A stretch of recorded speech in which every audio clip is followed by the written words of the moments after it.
এই নাও, আমি দলিলটা নিয়ে এসেছি। কেউ দেখেনি, এমনকি ভাইয়াও জানতে পারেনি। তুমি চলে এসেছো? কই দেখি।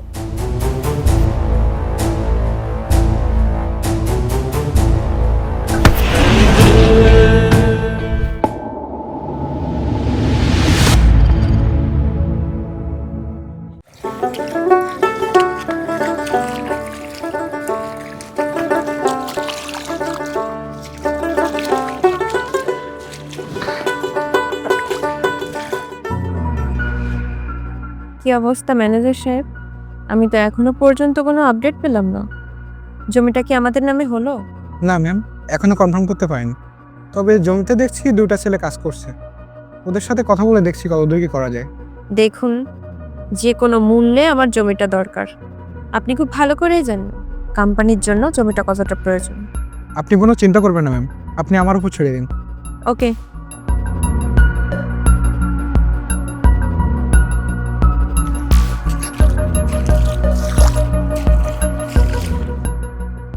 এদিকে এসো তো। আমরা হ্যাঁ হ্যাঁ, তোমাদেরকে বলছি, এদিকে এসো। চল তো।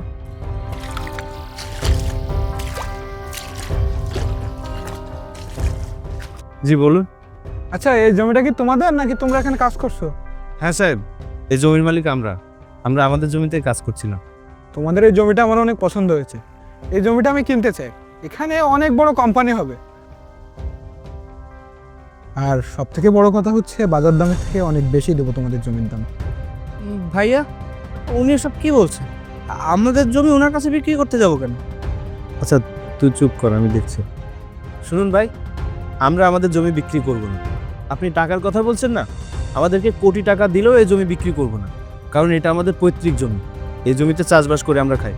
আপনি চলে যান, আমাদেরকে বিরক্ত করবেন না। আমরা জমি বিক্রি করব না। দেখো, ভালোই ভালোই বলছি, এই জমিটা দিয়ে দাও, না হলে কিন্তু এর পরিণতি খুব ভয়ঙ্কর হবে। তুমি আমাদের ম্যাডামকে চেনো না। আপনাদের ম্যাডামকে আমরা চিনিও না, আর চিনতেও চাই না। আপনি জানতো আমাদের অনেক কাজ করে আছে। ভাই চল।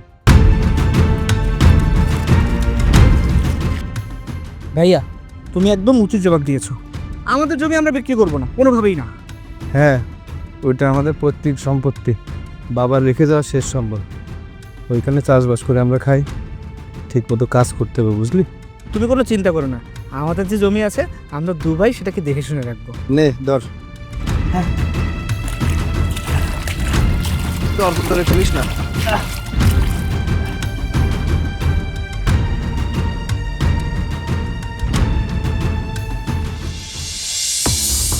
কি বলছেন কি ম্যানেজার সাহেব? আমি কিন্তু আপনাকে বারবার বলেছি ওই জমিটা আমার প্রয়োজন। আপনি দরকার পড়লে যত টাকা প্রয়োজন ওদের তত টাকাই দিন। হ্যাঁ ম্যাম, আমি ওদেরকে অনেক টাকা খবর করেছি।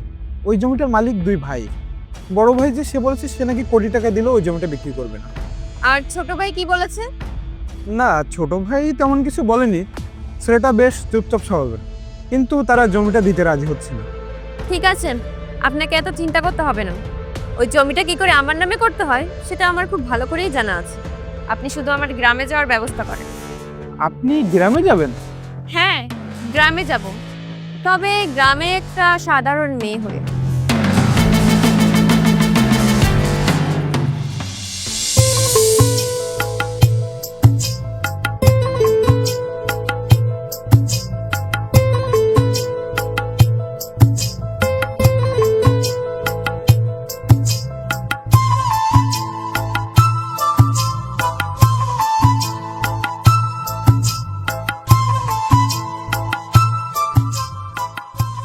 Excuse me. জি, আমাকে বলছেন? হ্যাঁ, আপনাকেই বলছি। আপনাকে ছাড়া তো আশপাশের সুন্দর কাউকে দেখতেও পাচ্ছি না। কি যে বলেন ম্যাডাম, আমি আর সুন্দর? আমি হলাম এই গ্রামের চাষা। এই ধুলো কাদা নিয়েই আমাদের কাজ। আমি আবার সুন্দর হলাম কোথায়? কিন্তু আপনাকে তো এই গ্রামে আগে পরে কখনো দেখিনি। আসলে আমি শহর থেকে এসেছি। এই গ্রাম সম্পর্কে আমার একটা ডকুমেন্টারি তৈরি করতে হবে, আর এখানে আশেপাশে আমার চেনা পরিচিত কেউ নেই। আচ্ছা, আমরা কি বন্ধু হতে পারি? কি বলছেন? আপনি আমার সাথে বন্ধুত্ব করবেন? হ্যাঁ, আপনার সাথে বন্ধুত্ব করতে চাই। আর আপনি যদি অনুমতি দেন তো আপনি থেকে আমরা তুমি করেও বলতে পারি। হ্যাঁ, অবশ্যই, আমার কোনো সমস্যা নেই। তাহলে চলো আমাকে গ্রামটা ঘুরে ঘুরে দেখাবে। হ্যাঁ, আচ্ছা, চলো।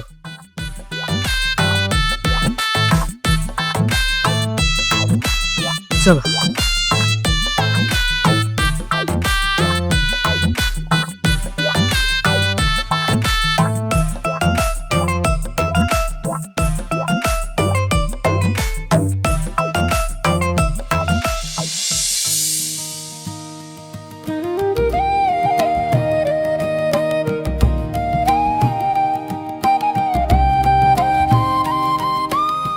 কি ব্যাপার, তুই এখানে দাঁড়িয়ে আছিস কেন?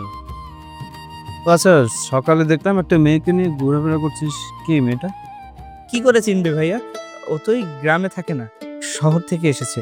ওই যে কি একটা ডকুমেন্টারি বানাবে, তার জন্যই গ্রামে এসেছে। আর জানো ভাইয়া, ও না আমার সাথে বন্ধুত্বও করেছে। বলেছে যতদিন এই গ্রামে থাকবে ততদিন আমার সাথেই ঘুরবে। তাহলে তো খুবই ভালো। শহরের মানুষ গ্রামে এসেছে, গ্রামের মেহমান। তবে একটা কথা শোন, গ্রামের মানুষ আর শহরের মানুষ কিন্তু একরকম হয় না। শহরের মানুষ গ্রামের মানুষের মতো এত সহজ সরল হয় না। যা করবে একটু ভেবে চিন্তা করিস। না না ভাইয়া, কোনো সমস্যা হবে না। আসলে তুমি তো ওকে দেখোনি, তাই এমন মনে হচ্ছে। তোমার সাথে একদিন পরিচয় করিয়ে দেবো, তখন দেখবে ও খুব ভালো মনের একটা মেয়ে। ভালো হলেই তো ভালো। এই মাঠে চল, কাজ করতে হবে। আর কি শার্ট প্যান্ট পরে ঘুরছিস কেন? না ভাইয়া, আমি আজকে কাজ করব না। মানে হয়েছে কি, আজকে ওর সাথে একটু ঘুরতে বের হতে হবে তো, তাই। আচ্ছা ঠিক আছে, যা। আচ্ছা সাবধানে যাস। আচ্ছা।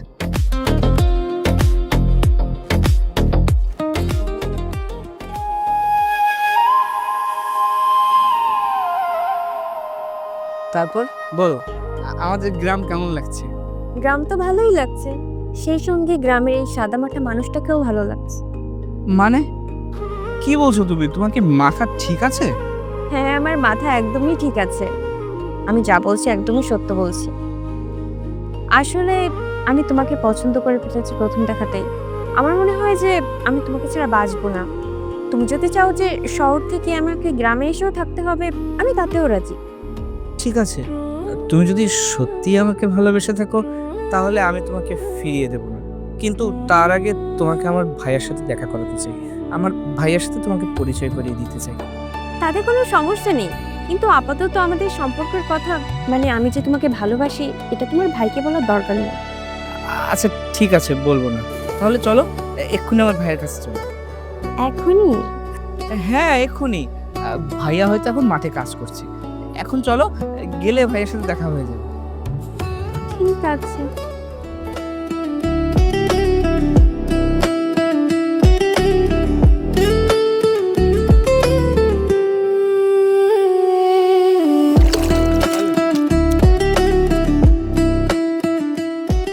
ভাইয়া দেখো কাকে নিয়ে এসেছি। কে? আসসালামু আলাইকুম ভাইয়া, কেমন আছেন? ওয়ালাইকুম আসসালাম। আমি ভালো আছি, আপনি কেমন আছেন? হ্যাঁ, আমিও ভালো আছি। আসলে আপনার ভাইয়ের মুখে আপনার কথা এত শুনেছি যে দেখা করতে চলে আসলাম। আচ্ছা, এটাই তো সেই জমি তাই না, যেটা শহর থেকে কিনতে এসেছিল? আপনি বিক্রি করেননি? হ্যাঁ, কিন্তু আপনি কিভাবে জানেন? না মানে আপনার ভাই বলেছিল। আচ্ছা ঠিক আছে, অন্য একদিন দেখা হবে। ভালো থাকবেন কেমন? আচ্ছা ঠিক আছে ভাইয়া, আমরা আসি, আমাদের আরো অনেক জায়গায় ঘুরতে যেতে হবে। আসি হ্যাঁ।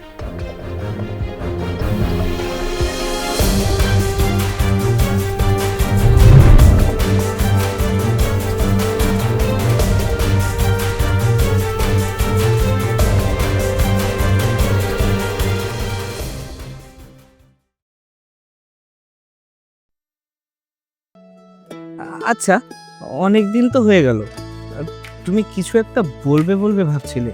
আচ্ছা কি বলবে বলো তো?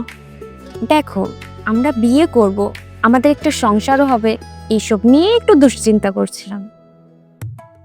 আচ্ছা, তোমাদের যে জায়গা জমি সবকিছু তোমার নামে আছে তো? মানে কোনোভাবে তোমার ভাই তোমাকে ঠকাচ্ছে না তো? হ্যাঁ আমার নামে আছে। না মানে আমাদের দুই ভাইয়ের নামে সমানভাবে ভাগ করে দেওয়া আছে। তুমি যদি কিছু মনে না করো তাহলে তোমাদের দলিলটা আমাকে একবার দেখাতে পারো। আসলে জায়গা জমিন দলিল এইসব নিয়ে না আমি একটু পড়াশোনা করেছি, তো তাই বুঝতে পারতাম। আচ্ছা ঠিক আছে, আমি কালকেই তোমাকে দেখাবো। তবে শোনো, এইসব কথা কিন্তু তোমার ভাইকে বলা যাবে না। কি পারবে তো?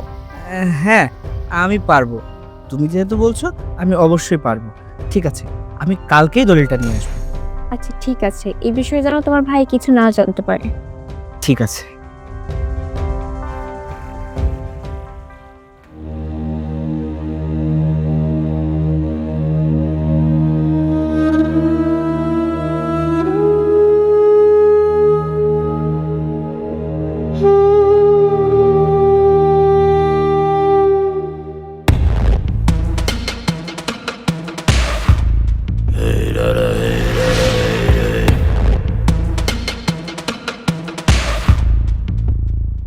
এই নাও,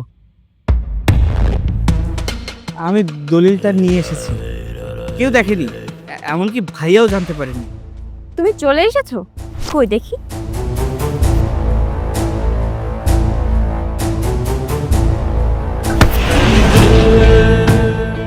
আমি যেমনটা ভেবেছিলাম ঠিক তেমনটাই। কোথায়? তোমার এখানে তো কোনো সিগনেচারই নেই। তুমি এখানে সিগনেচার করবে, তারপর তুমি জমিটা পাবে। এই নাও, তাড়াতাড়ি সিগনেচারটা করো। কি বলছো, সত্যি? আরে বাবা হ্যাঁ, আমি যা বলছি একদম সত্যি। এখন কথা না বলে তাড়াতাড়ি সিগনেচারটা করো তো।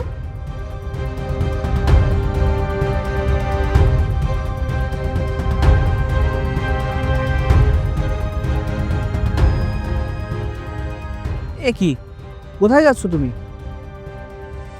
আর দলিলটাই বা নিয়ে যাচ্ছ কেন? আরে বাবা, আমি আর নাটক করতে পারছি না। এই জমিটা এখন আমার হয়ে গেছে, তাই এখান থেকে চলে যাচ্ছি। এই জমিটা পাওয়ার জন্য আমি কতই না নাটক করেছি। আর তোর মতো সামান্য চাষের সাথে আমি প্রেমের অভিনয় পর্যন্ত করেছি। কি ভাবছিস আমি তোকে ভালোবেসেছি? আরে তোর মতন একটা চাষাকে ভালোবাসা যায়?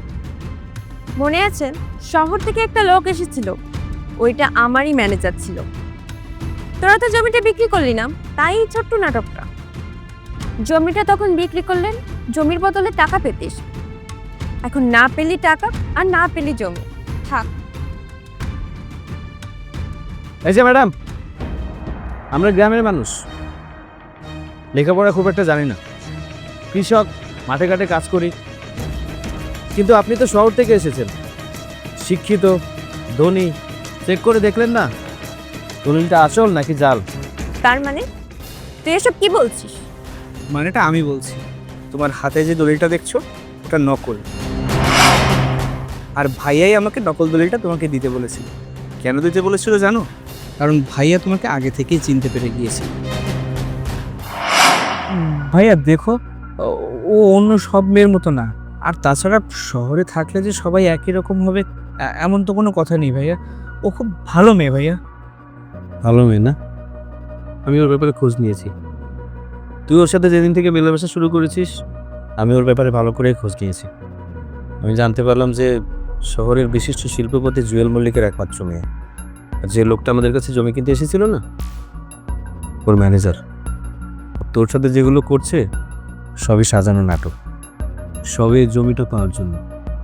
ঠিক আছে ভাইয়া, সত্যি যদি এমনটা হয় তাহলে ওকে একটা উচিত শিক্ষা দিতেই হবে। ঠিক আছে, তুই চিন্তা করিস না, আমি দেখছি।